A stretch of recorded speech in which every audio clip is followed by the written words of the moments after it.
Sune Hansen, jag får vara så trött. Vad månaden alene om det?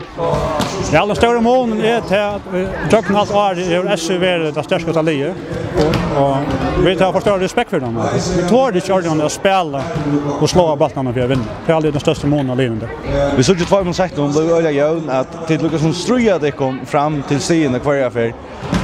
Hur ettast det så inte ansväl och hinner bara sätta någon och faktiskt dö så stösna.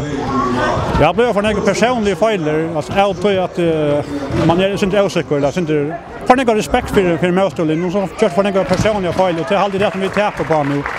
Alla gånger där tar inte tappa faktiskt så tar så har några respekt och tar slå till Tar ju snabbt vi vinner. Jo, nekvar jag dem men SC har bara varit så suveränt i 2 år och kan man bara leva i men nästa finns så tackar det. Det har säkert. Hur ska man så uppfatta från en sån där?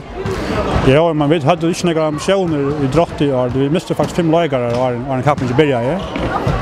Så finns det Majo här världen. Hon är otroligt stark för Lia. Hon det är så en bröta och en sån samlingsfigur som är god här. Och det har vi saknat nu alltså. Ja, det där missar nekvar.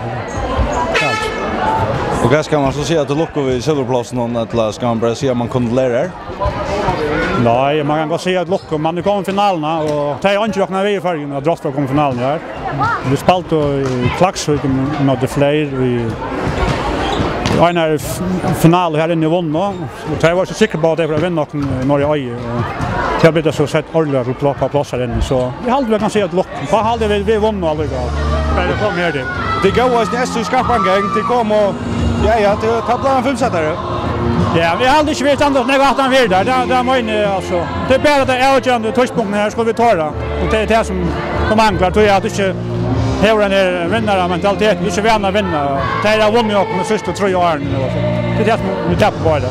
Tack för det, Sune Hansen.